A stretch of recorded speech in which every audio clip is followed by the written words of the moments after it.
क्या झारखंड में विकास की रफ्तार तेज हो रही है या फिर घोटाले का आरोप सरकार के सामने नई चुनौती बनकर आ रही है। एक तरफ मुख्यमंत्री हेमंत सोरेन पर्यटन, खेल और संस्कृति को लेकर पहचान देने की बात कर रहे हैं। दूसरी तरफ विपक्ष नेता बाबूलाल मरांडी सरकार से करोड़ों रुपए की भुगतान और कथित करने का बात कर रहे हैं।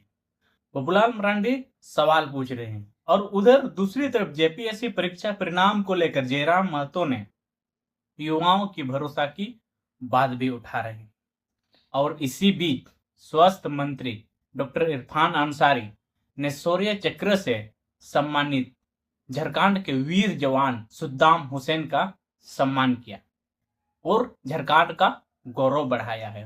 तो आखिर एक ही दिन में राजनीति और प्रशासन में क्या क्या हुआ, कौन विकास की बात कर रहा है और कौन जवाब मांग रहा है, और इन सब का असर आम जनता पर, आम युवाओं पर क्या पड़ेगा। आइए बिना किसी देरी के इस वीडियो को शुरू करते हैं और खबर को जानते हैं कि आखिर कौन क्या बोल रहा है, कौन क्या कहना चाहता है। नमस्कार दोस्तों, आप देख रहे हैं बिरसा मुंडा न्यूज और वीडियो को लाइक कीजिए, चैनल को सब्सक्राइब कीजिए। हम बात करेंगे झारखंड की राजनीति और प्रशासन से जुड़ी 4 बड़ी खबरें की, जिन पर पूरे राज्य की नजर बनी हुई है, आपकी और हमारी भी।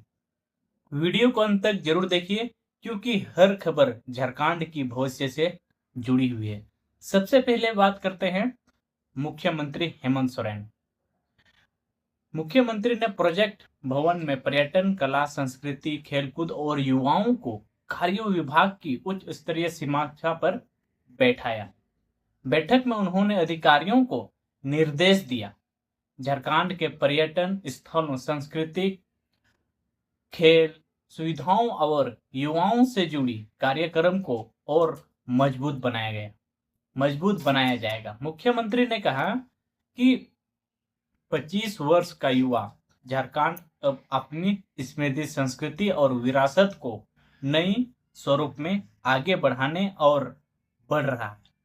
इन बयान का संदेश साफ है कि सरकार पर्यटन और संस्कृति को रोजगार और पहचान से जोड़ना चाहती है और पर्यटन बढ़ता है तो स्थानीय युवाओं को रोजगार मिल सकता है।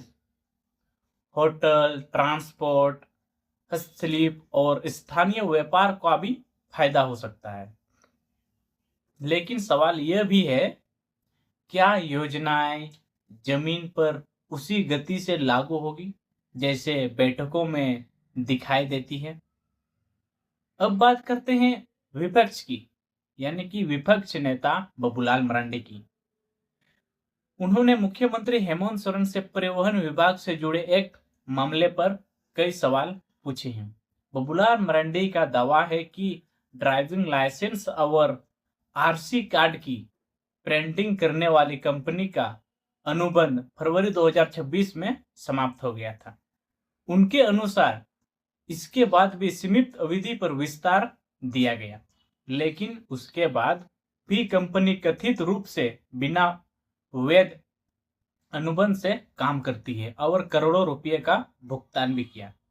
बाबूलाल मरांडी सरकार से पूछा है, अगर किसी सामान्य ठेकेदार अनुबंध खत्म हो जाए तो क्या उसे भी बिना नए एग्रीमेंट के सरकारी काम करने दिया जाएगा। उन्होंने भी ये भी मांग की कि उच्च स्तरीय जांच कार्रवाई करनी चाहिए।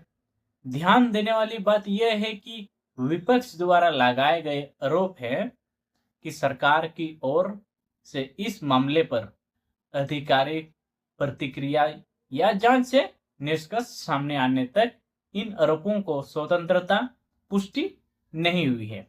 अब देखना होगा कि सरकार इन सवालों का क्या जवाब देती है। अब बात करते हैं युवाओं से जुड़ी, युवाओं के मुद्दे की बात। जेपीएससी की 14वीं संयुक्त सिविल सेवा परीक्षा परिणाम आने के बाद कई अभ्यर्थियों ने सवाल उठाए।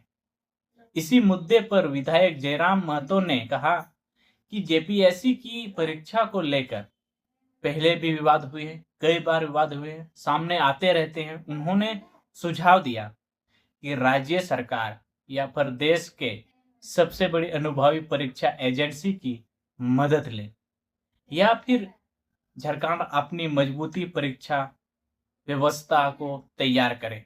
उन्होंने यह भी कहा कि परीक्षा प्रक्रिया पारदर्शी और भरोसेमंद होनी चाहिए ताकि युवाओं का विश्वास बना रहे। याद रखिए, सरकारी नौकरी की तैयारी करने वाले लाखों युवा के लिए पारदर्शिता सबसे बड़ा मुद्दा है।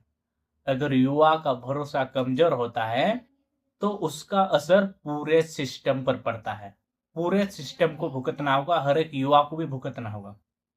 अब एक सकारात्मक खबर, स्वास्थ्य मंत्री डॉक्टर इरफान अंसारी ने झारखंड के वीर जवान सद्दाम हुसैन का सम्मान किया।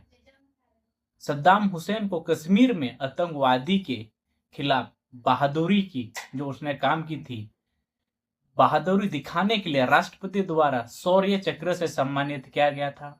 डॉक्टर इरफान अंसारी ने भी कहा कि ऐसे वीर जवान पूरे झारखंड और देश का गौरव है। उन्होंने यह भी कहा कि मुख्यमंत्री से मिलकर राज्य सरकार की ओर से उनके सम्मान का आग्रह करेंगे। यह खबर राजनीति से अलग और देश सेवा और वीरता का संदेश देती है, हम सबको और आप सबको भी। दोस्तों, आज की चारों खबरें अलग अलग पहलुओं को सामने लाती है। एक और सरकार विकास और संस्कृति बात कर रही है और दूसरी ओर विपक्ष वित्तीय पारदर्शिता पर सवाल भी उठा रहे हैं। युवा भर्ती प्रक्रिया और भरोसा चाहते हैं, पर पूरा राज्य अपने वीर सैनिकों पर गौरव कर रहे हैं।